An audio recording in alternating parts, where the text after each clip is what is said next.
Um, yeah, there's one other thing that I read from your bio too. It was 11 years while you started doing drugs and alcohol. Why did you do it? Pretty young to me. I mean, I started, well, I got my first drug when I was 13 or something, but 11 and sounds a bit early to me. But Yeah, I do know why.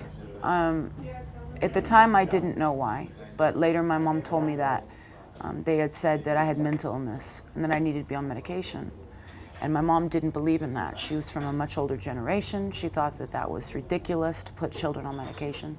so what sort of mental illness did you have back then? I still have. It's bipolar disorder. It's a type of bipolar disorder, and it's just a lot of mood disorder. So you don't just get excited. You get past excited and happy. It's paranoia and anger and all that. It starts off feeling really good, and then it gets bad, and then you plummet into depression. But it's not like crying depression. It's like you feel dead, and so that's when the suicide's very high with depression like that.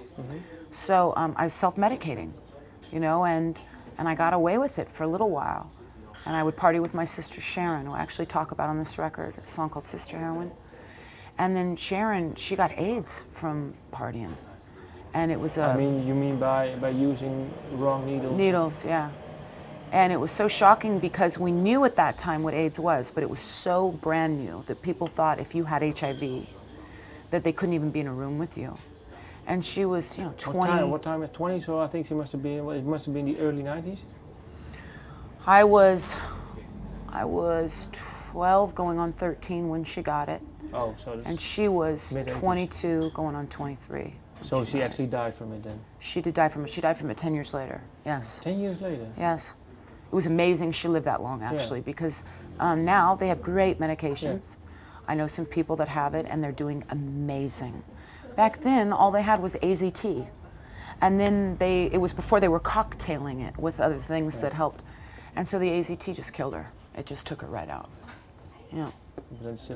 But I think the cocktailing, I think it was from the end of the 90s, so still a few years, then she could have made it. I think she could have made it. But on the other hand, she was very, very addicted to drugs. And I believe she also had bipolar. I honestly do. When did you find out yourself you had it?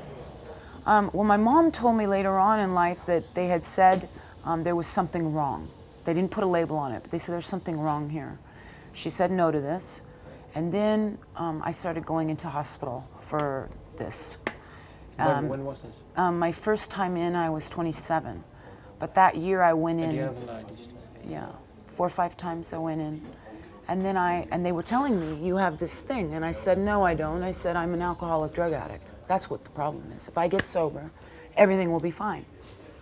And I proved them right for a while. I got clean and sober for several years. And I had emotional problems, especially like going on the road and traveling, which actually boosts bipolar disorder whenever you have a time change. But for the most part, I had my husband, he was taking care of me, so I could get through it. I could come here, I could tour in Holland, I could go to Denmark. And then all of a sudden, 2.5 years ago, I had a total mental gone, just gone. Could not work, could not be at home alone. It was dangerous for me. So this time when I went back in, I was in for over a month. And they said to me that I needed to go to a center to learn about this so I could learn to take care of myself. And that was the first time that I went, okay, I have this. I can make this a very bad thing, or I can say I'm very grateful to know what I have and that there's medication available and there's help available. Was it hard to accept? It wasn't then, no.